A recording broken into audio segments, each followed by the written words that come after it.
Shalom, shalom à toutes mes bien-aimées. J'espère que mes braves dames sont en grande forme. Moi également, je rends grâce. Vous avez encore Madame Maglou, la modératrice de la plateforme internationale des femmes combattantes. Je suis une femme chrétienne, je suis une femme gravement amoureuse de Jésus et je crois sérieusement à la puissance transformatrice de la prière basée sur la parole de Dieu et faite au nom de Jésus. Je suis une femme intercesseuse par la grâce. Amen. C'est un plaisir énorme pour moi à chaque fois d'être avec vous pour vous apporter les informations nécessaires sur la vie des héroïnes de la Bible. Oui, leur vie, leur combat et surtout leur stratégie qu'elles ont utilisée pour remporter des victoires à leur époque, marquer leur génération et jusqu'à voir leur nom écrit dans la Bible. Alléluia. Et maintenant, à notre tour, nous organisons des séances de prière dans lesquelles nous prenons leur stratégie que nous contextualisons et c'est-à-dire nous cherchons à savoir comment manier leur stratégie dans nos combats d'aujourd'hui pour que nous aussi nous puissions remporter la victoire dans nos combats quotidiens. Alléluia. Et comme vous le savez tous, en ce mois de mai, nous sommes sur l'enseignement de Maman Déborah. Maman Déborah est une brave dame. Une dame qui s'est levée comme une mère en Israël. Et elle a remporté des victoires. Et sa victoire a donné 40 ans de repos dans la vie des Israélites.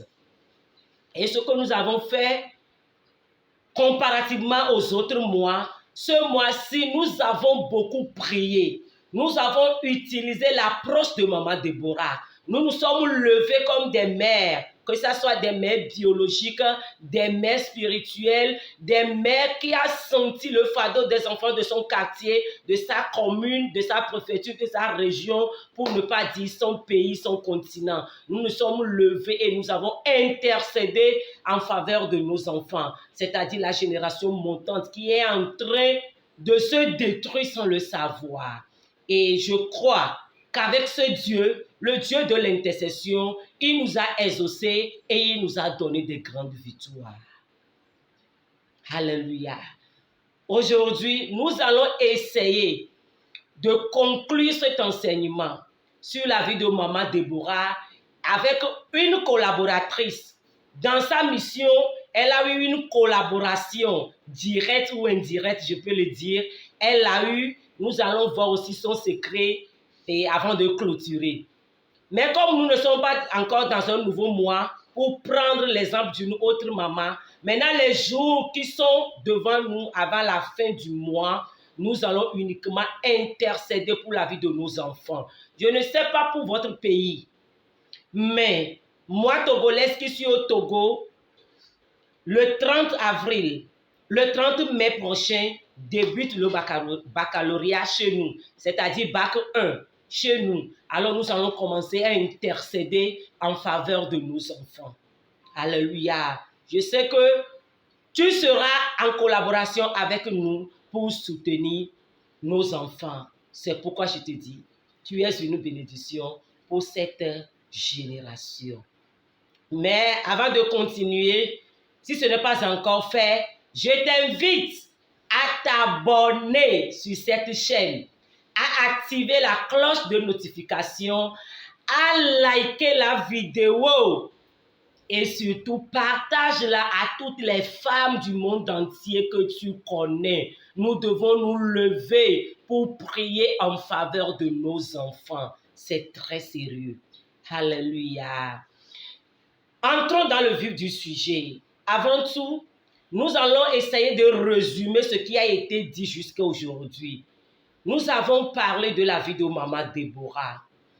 Maman Déborah, qui est-elle?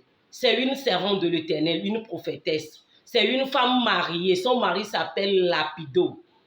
Et c'est un juge. Et elle travaillait. Et son cabinet siégeait sous les palmiers sur la montagne. Alléluia. Mais malgré toutes ces tâches combinées, la tâche de servante de Dieu, la tâche d'une épouse, la tâche d'un juge, alléluia. Malgré cela, Déborah a eu le temps de se lever pour sa nation, pour son pays. C'est pourquoi nous nous sommes résolus que quelle que soit ma fonction, quel que soit le rang social que j'occupe dans la société, je dois me tailler une place en tant que femme intercesseur dans la vie de cette jeunesse. Parce que Déborah ne s'est pas donné d'excuses. Ce n'est pas à nous de le faire à notre époque. Alléluia. C'est pourquoi nous nous sommes levés et nous avons combattu et l'Éternel nous a donné la victoire. Amen. Aujourd'hui, qu'est-ce que nous allons voir? Nous ne cessons de dire qu'avant d'entrer dans le combat, il faut chercher à savoir la révélation. Comme nous ne cessons de le dire, Déborah a eu sa révélation. C'est-à-dire, Déborah a su que les Israélites, qui sont des enfants d'alliance, qui sont censés dominer le combat, le pouvoir a changé de main. C'est eux maintenant que l'ennemi est en train d'écraser. Déborah a vu cela anormal et Déborah s'est levée. Maintenant, quand elle s'est levée, quelle arme Déborah a utilisée? Amen. Déborah, premièrement, Déborah ne s'est pas levée parce qu'elle doit se lever. Si tu lis Juge chapitre 4, verset 6, tu sauras que ce n'est pas bien clair là-bas, mais la parole de Déborah, tu sauras que Déborah a une révélation. Parce que Déborah a envoyé les gens d'aller parler à M. Barak, le général, que l'Éternel a parlé, que de te lever et d'aller à l'encontre de Sisera pour remporter la victoire. Déborah ne peut pas parler d'elle-même et prétend dire que l'Éternel a dit. Surtout que c'est une prophétesse. C'est-à-dire Déborah a cherché Dieu et Dieu l'a parlé. Déborah a eu la révélation. Dieu l'a convaincu que s'ils se lèvent et ils vont à la rencontre de l'ennemi, ils gagneront la victoire. Alléluia. Alors Déborah a parlé. Déborah a dit, lève-toi, va sensibiliser les gens, va mobiliser les jeunes pour qu'ils se lèvent, que nous irons au combat. Alléluia. Secondo, Déborah, quand bien que Barak a eu peur, Barak a dit à Déborah, oui, j'irai à une seule condition, que toi, Déborah, tu acceptes d'aller avec moi. Dans le cas contraire, moi, je n'irai pas, malgré la volonté des jeunes qui se mobiliseront. Déborah dit, si c'est ça, pas de souci. Je suis prête, je peux aller avec toi. Mais sache-le que l'Éternel livrera Sisera entre les mains d'une femme. Alléluia. Déborah n'a pas eu peur. Déborah sait ce que Dieu lui avait dit. Au moment où Barak, qui est le général, le chef de l'armée, a peur d'aller rencontrer Sisera, Déborah a dit, moi comme je suis déjà debout, je ne vais plus retourner en arrière si je ne vois pas Sisera à terre. Alléluia. Elle sait ce que son Dieu l'a dit. Au lieu de s'écraser devant la peur, elle a accepté, avoir foi à son Dieu par rapport à la peur, à la réalité qui est devant elle. Elle ne s'est pas laissée intimider par les dires de Barak. Elle a dit oui, j'irai. Alléluia. Si tu lis jusqu'à 10 et 11, tu verras que sous la directive de Déborah, Barak a sensibilisé les jeunes. Et les jeunes se sont soulevés par-ci, par-là pour aller à la contre de Sisera pour remporter cette victoire. Qu'est-ce que j'aimerais dire par là? Déborah, après avoir eu la révélation, Déborah a une stratégie. C'est une femme de stratégie. Déborah sait qu'aujourd'hui, tout le monde a abandonné. Alors, premièrement, ce que nous devons faire, c'est d'aller les sensibiliser. Que l'Éternel a dit ceci. Si nous irons, nous pouvons remporter la victoire facilement. Déborah a utilisé cette stratégie et Et Barak a su convaincre ces jeunes et ils se sont levés. Alléluia. Et maintenant, sur le champ de bataille, si tu lis versets 12 à 14, tu verras que quand Sisera aussi a su que le camp de Barak se sont soulevés, c'est ainsi que Sisera a mobilisé ses chars, ses anciens chars et ses nouveaux chars pour venir les intimider comme il a l'habitude de le faire. Barak est resté sur place. Mais comme Déborah a eu sa révélation et elle a sa stratégie, elle ne s'est pas laissée influencer par la peur. Plutôt, elle a dit, Barak, c'est le moment ou jamais. Lève-toi. N'attends pas que Sisera nous attaque premièrement. Toi, lève-toi. Va attaquer. Alléluia. Déborah, non seulement, elle a une stratégie, elle sait à quel moment agir. Avant ce moment, ça serait l'échec. Après ce moment, ce sera l'échec. Le temps fixé, Déborah a agi. Alléluia. Et si tu vois, si tu lis à partir du 14e verset jusqu'en bas, tu verras 14e à 16e verset de Juge chapitre 4, tu verras que Barak et son troupeau a écrasé toute l'armée de Sisera. On les a taillés en pièces. Nul n'est sorti vivant, sauf Sisera même qui est sorti du char. Et maintenant, lui, il a pris le pied et il est parti. Qu'est-ce que j'aimerais vous dire? Nous pouvons avoir la révélation, mais si nous n'avons pas de stratégie pour combattre, nous allons échouer. Moi, comme je vous l'ai dit, j'avais eu la grande révélation de ma vie en 2009. Mais j'ai remporté la victoire en 2017-2018. Vous savez pourquoi? J'ai la révélation, mais je n'ai pas les stratégies du combat. Tu peux avoir la révélation principale sur ta vie, mais si tu manques de stratégie, tu ne peux pas remporter la victoire. Alléluia. Maintenant, je laisse pour maman Déborah. Je viens sur sa collaboratrice. Qui est sa collaboratrice? Surtout Juge chapitre, nous sommes toujours dans Juge chapitre 4. À partir du 17e verset jusqu'en bas, il y a une dame là-bas qu'on appelle Jaël. Maman Jaël. Quand Sisera a pris fuite à pied, au lieu que Jaël se cache dans sa tente, elle est sortie. Elle s'est mise au front du combat.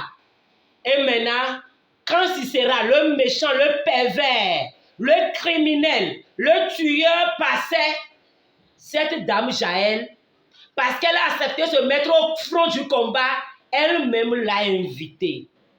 Monsieur Sisera, venez reposer chez moi. Venez, vous pouvez vous cacher ici. Et maintenant, Sisera est venu. Sisera l'a dit, je vais me reposer chez vous. Donne-moi un peu de l'eau à boire. Au lieu de lui donner de l'eau, Jaël a offert du lait. Alléluia. Quelle femme. Elle n'a même pas peur de cacher un criminel. À la place de l'eau, Jaël a offert le lait. Et maintenant, elle lui a couvert du manteau. Et monsieur Sisera lui dit, toi va garder dehors, va garder devant ta porte. Si quelqu'un vient te demander, il y a quelqu'un chez toi, dis seulement non. Jaël a accepté de devenir son protocole, son vigile, son gardien. Tout ça pourquoi? Pour lui rassurer. Alléluia. Et maintenant, quand M. Sisera a eu confiance et elle s'est endormie profondément, la Bible dit, cette dame a pris le pied de sa tente. Avec un marteau, elle a écrasé la crâne de ce monsieur méchant. Comme il était fatigué et le lait là lui a donné du repos, elle s'est endormie profondément. Et Jaël l'a tué dans son sommeil. Je me demandais, cette dame ne s'est pas posé la question, si je rate le coup et si cela se lève, quel serait mon sort? En l'invitant dans sa tente, elle ne peut pas dire, au cas où ce monsieur me prenne comme son otage, et maintenant il me prend et il demande, si vous ne me libérez pas, alors je vais quitter avec cette dame Jaël. Cette dame peut penser que ce monsieur peut me violer parce que c'est un criminel. Mais pourtant, comme c'est une combattante, elle a franchi toutes ses limites. Et elle s'est mise au fond de ce combat. Et c'est comme ça que, comme Déborah l'a prophétisé, Dieu a livré Sisera entre les mains d'une femme nommée Jaël. Alléluia. Quel est le point commun de ces deux dames? Que ce soit Déborah, que ce soit Jaël. Ces deux dames ont utilisé une arme très efficace qui se trouve dans Proverbe chapitre 14, verset 1. La femme sage bâtit sa maison et l'insensé la renverse de cette propre main. Ces deux dames, ce sont des femmes très sages. Alléluia. Déborah n'a pas eu l'arme à la main, mais avec son savoir-faire et la révélation que Dieu lui a donnée, elle a conduit les hommes qui ont peur jusqu'à ce qu'ils retrouvent le courage pour remporter la guerre avec des armes. Déborah a ses armes dans son passé, dans son savoir-faire, dans son savoir-vivre, dans son savoir-être. Elle a dirigé le combat sans pistolet, sans couteau, mais avec son savoir-faire, elle a dirigé les hommes. Aujourd'hui, on se dit, les gens n'aiment pas le leadership féminin. Madame, si tu te guises, il y a des gens qui vont croire à ton leadership. Au temps de la Bible, les gens critiquaient le leadership féminin jusqu'à nos jours. Si toi, tu te croises les bras et tu dis que les gens sont contre le leadership féminin, qui n'est pas contre le leadership féminin?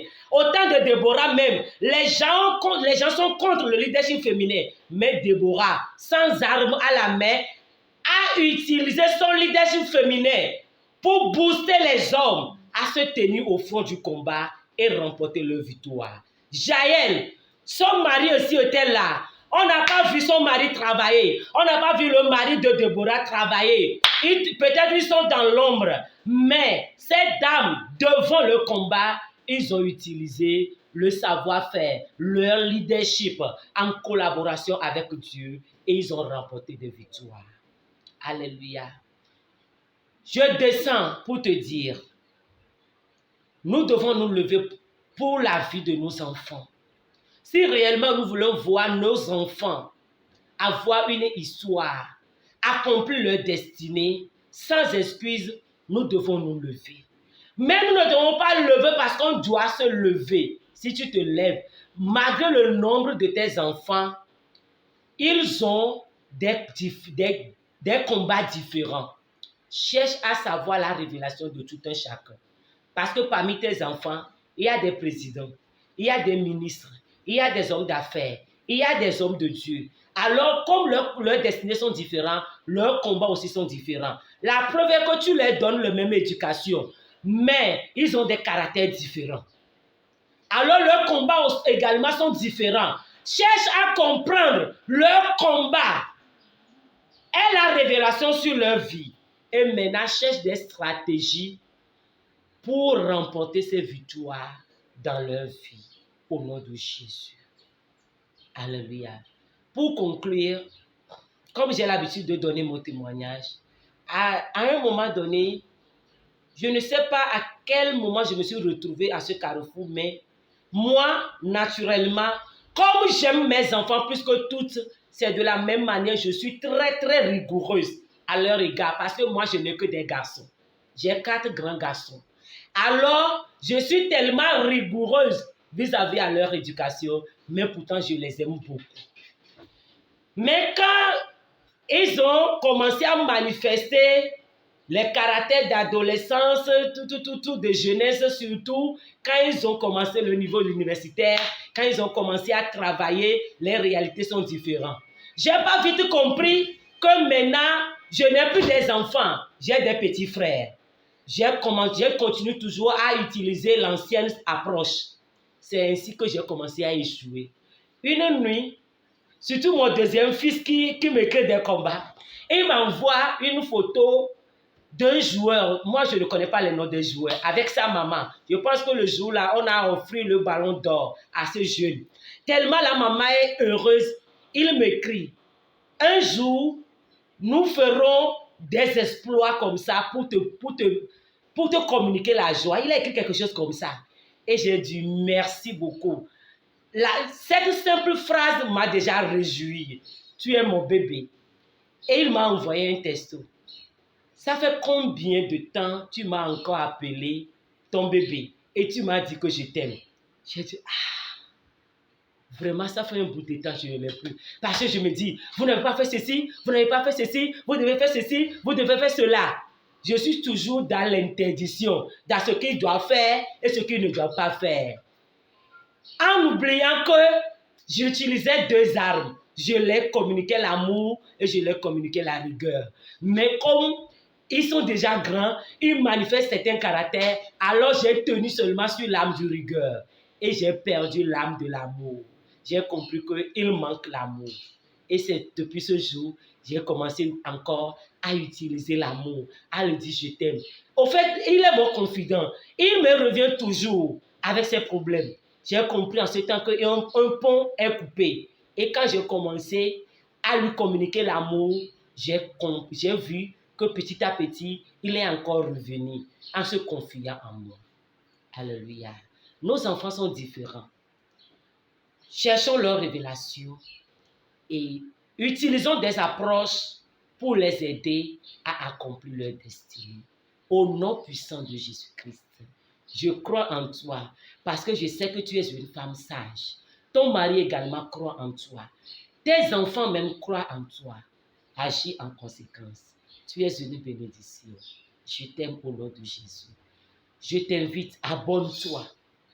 Active la cloche de notification, like la vidéo et partage-la à beaucoup de femmes. Surtout, les vidéos qui viendront les jours à venir concernant les examens de nos enfants. Sois active. Prie pour eux. Ne me dis pas qu'aucun de ton enfant n'ira à l'examen. Levons-nous et prions pour nos enfants biologiques et les enfants autour de nous. Au nom de Jésus. Je t'aime.